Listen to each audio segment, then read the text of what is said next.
भविष्य की डराने वाली चेतावनी। महाराष्ट्र के बुल्ढाना से आए 350 साल पुराने भविष्यवाणी ने बढ़ाई चिंता। क्या आने वाला समय संकट से भरा होगा? महाराष्ट्र के बुल्ढाना जिले के भेंडवळ गांव में करीब 350 साल पुरानी परंपरा घट मारने की भविष्यवाणी आज तड़के जारी की गई। इस पारंपरिक भविष्य में देश पर प्राकृतिक आपदाओं का खतरा, युद्ध जैसी स्थिति बनने की आशंका और अर्थव्यवस्था पर असर पड़ने की संभावना जताई गई। साथ ही यह भी कहा गया कि साल के आखिरी 2 महीनों में अच्छी बारिश होगी, लेकिन अतिवृष्टि के कारण फसलों को नुकसान हो सकता है। भेंडवळ गांव में पिछले 350 साल से अक्षय तृतीया के मौके पर यह खास परंपरा निभाई जाती है। इस प्रक्रिया में खेत में एक गड्ढा खोदकर उसमें मिट्टी का घड़ा रखा जाता है, जिससे पानी और कुछ विशेष वस्तुएं डाली जाती है। घड़े के आसपास अलग अलग तरह के अनाज रखे जाते हैं और अगले दिन सूर्योदय से पहले इनका निरीक्षण किया जाता है। इन्हीं संकेतों के आधार पर पूरे साल का अनुमान लगाया जाता है। हालांकि इस परंपरा का कोई वैज्ञानिक आधार नहीं माना जाता, लेकिन इसके बावजूद बड़ी संख्या में किसान इस भविष्यवाणी को गंभीरता से लेते हैं। हर साल दूर दूर से लोग इस भाकित को सुनने के लिए यहाँ पहुँचते हैं और उसी के अनुसार खेती की योजना बनाते हैं। करीब 350 साल पहले चंद्रभान महाराज ने इस परंपरा की शुरुआत की थी, जिसे आज भी उनके वंशज आगे बढ़ा रहे हैं। अब सवाल यही है कि अब ये परंपरागत संकेत सच साबित होंगे या सिर्फ आस्था का हिस्सा है। मी निमगाव येथील सुशिक्षित कामगार असून मी ग्रॅज्युएट आहे। 35 वर्षाचा माझा इथला अनुभव आहे। त्यानुसार मी इथल्या अनुभवावरून जे काही भाकीत वर्तवले जाते त्या दृष्टीने मी सोयाबीन तूर या पिकाचा उत्पादक आहे। त्याचं मी नियोजन करत असतो। या वर्षीचा जो पावसाळा हा सुरुवातीच्या महिन्यात कमी सांगितला आहे, त्याच्यामुळे आमची जमीन भारी असल्यामुळे तिथे आम्ही जूनमध्ये पेरणीची घाई करणार नाही। पूर्ण ओल झाल्याशिवाय पेरणी करणार नाही। जुलैमध्ये सार्वत्रिक पाऊस सांगितल्यामुळे जुलैमध्ये आमच्याकडे पेरणी होण्याची शक्यता आहे। तसंच मागचा पाऊस अवकाळी पाऊसही जास्त सांगितलेला आहे। त्याच्यामुळे आमचे जे पिकं येतात सोयाबीन, तीळ, ज्वारी, बाजरी या वेळेला जर पाऊस असला तर त्याचं नियोजन करणं हे अत्यंत आवश्यक झालेलं आहे। तुम्हाला किती दिवसापासूनचा हा कसा 35 अनुभव आहे आणि वर्षापासून रेग्युलर येतो मी। किती प्रमाणात त्याचे अंदाज खरे ठरतात? एका वर्षीचा तुम्ही अनुभव सांगतो की त्या वर्षी उत्तरा नक्षत्रानंतर भरपूर पाऊस पडेल असं सांगितलेलं होतं। माझं त्यावेळेला भरपूर सोयाबीन होतं। मी सोयाबीनच्या रांगा लावायच्या ऐवजी त्या झाकण्याचा व्यवस्था केली आणि माझ्याच गावात 2-2 एकराचे 2 कास्तकार होते। त्यांचं सोयाबीन पहिल्या दिवशी थोडंसं पावसात भिजलं, दुसऱ्या दिवशी त्यांनी गंजी उघडली, त्याच्यावर इतका पाऊस झाला की त्या 2 एकरातलं सोयाबीन त्यांना 2-2 क्विंटलही हातात आलं नाही। अंधश्रद्धा निर्मूलन समितीचे कार्यकर्ते असा दावा करतायत की याला कुठलाही वैज्ञानिक किंवा शास्त्रीय आधार नाही। शास्त्रीय आधार नसला तरी आपण कास्तकार एकमेकांशी चर्चा करतो की कुठलं पीक घ्यायचं बा, कसं फायदेशीर राहील, कोणते खतं द्यायचे, ही अशी आपण चर्चा करतो। तशातलाच एक इथला अनुभव घ्यायला इथं कुठला काही पैशाचा व्यवहार नाही, कुठलं काही नाही। ज्याची श्रद्धा असली त्याने त्याचा विचार घ्यावा, 4 वर्ष इथं अनुभव घ्यावा आणि ते जे भाकीत वर्तवलं जाते त्याचा आपल्या शेतीत वापर करून निश्चितच फायदा होईल प्रत्येकाला। यावर्षी कसं भागीत वर्तन?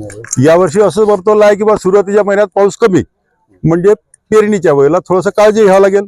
नंतरच्या वेळेला पिकाच्या वेळेला जास्त पावसामुळे आपलं पिकाचं नियोजन करता येईल। मका हे पीक आहे की ते जास्त पाऊस असला तरी नासाडी होत नाही, त्याचं थोडंसं क्षेत्र वाढवलं पाहिजे।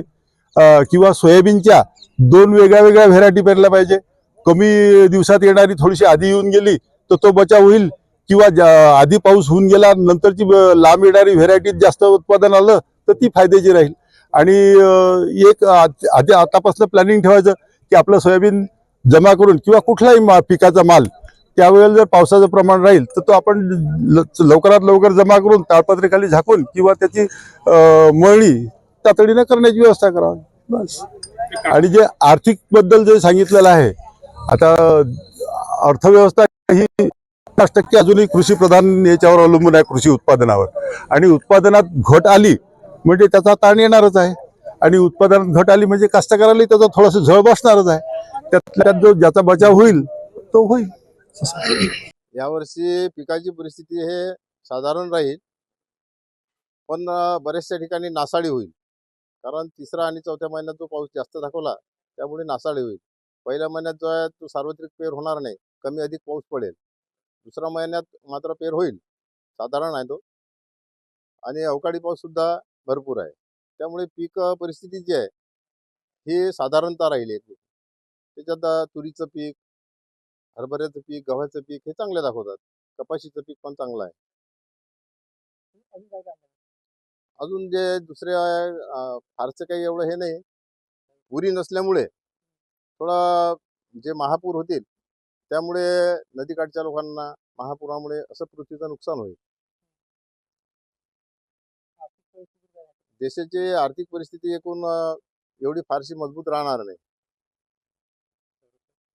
संरक्षण ठीक राहील आपलं, पण तणावात राहील.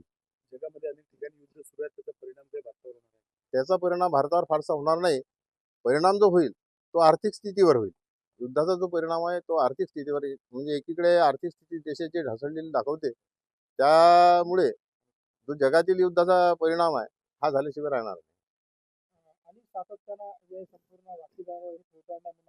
काय भूमिका तुमची? त्यांचं कसं आहे की त्यांचं कार्यच ते आहे. त्यांचं जे कार्य आहे ते त्यांचं ते कार्य करतात. आमचं जे कार्य आहे ते आम्ही करतो. त्यांनी कितीही छोटान म्हटलं तरी देशातील हा जो देश आहे संस्कृती प्रधान देश आहे, वैदिक संस्कृती प्रधान देश आहे. यामुळे कितीही त्यांनी केले तर वैदिक संस्कृती किंवा सनातन धर्म निश्चित कायम राहणार आहे. हा कुठेही संपवण्याचा प्रयत्न केला तरी संपणार नाही आहे. ठीक आहे, त्यांच्या मते नसला तरी आमच्या मते आहे. पण या सनातन धर्माच्या आज अनेक हिंदू आणि असंस्कृत कृत्य करणारे लोक समोर येतात आणि त्याच्यामुळे तुम्ही सुद्धा कुठेतरी बदनाम होता. कसं आहे की आम्ही जे आहे कुठल्याही प्रकारची लुबाडणूक, कोणी सांगा की आम्ही 1 रुपया घेतला कोणाकडून, लुबाडणूक नाही होत नाही याच्यात. ज्या ठिकाणी लुबाडणूक होत नाही त्याच्यात त्यांनी तोंड खुपसण्यापेक्षा ज्या ठिकाणी लुबाडणूक होते, लोकांवर अत्याचार होतात, त्या ठिकाणी त्यांनी विशेष कार्य करावं असं आमचं मत आहे. तुमचं असं मत आहे का अंधश्रद्धा नाही? अंधश्रद्धा असू शकते ना, आहे ना. अंधश्रद्धाही आहेत काही काही ठिकाणी. आमचं मत आहे अंधश्रद्धा आहे. आम्ही सुद्धा अंधश्रद्धेच्या विरोधात आहोत. आहेत अंधश्रद्धा बरेचसे आहेत, पण त्या ठिकाणी हे काहीच करत नाही. ते जे महाराज लोक आहेत, भोंदू लोक आहेत, हे लोकांना अंगा देते म्हणतात, काही मंत्र आहे म्हणतात. हे सर्व खोटं आहे. कुठल्याही प्रकारच्या मंत्रानं आमच्या शास्त्रात हे सांगितलं की मंत्रीची वैरी मरे तरी काय बांधावी कट्यारे, शुद्ध निषेध करेल आहे मंत्राचा सुद्धा. शेतकऱ्यांची फसवणूक होत नाही, कारण ज्यांची श्रद्धा असेल ते याच्याप्रमाणे पेरणी करतील आणि ज्यांची श्रद्धा नसेल त्यांनी करू नये. आणि श्रद्धा ज्यांची आहे त्यांनी किती हे केलं तरी फसवणूक कोणी शेतकऱ्यांना सांगा आम्हाला येऊन की बा आमची फसवणूक झाली तुमच्यामुळे.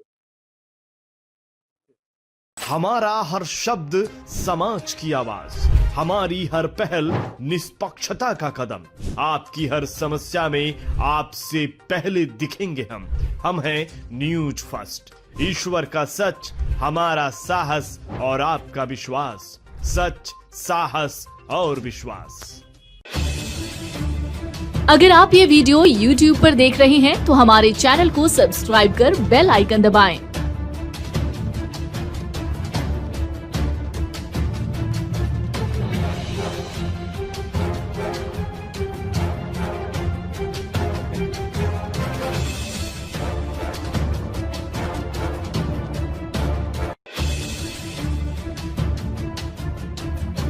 और Facebook पर देख रहे हैं तो हमारे पेज को लाइक करें.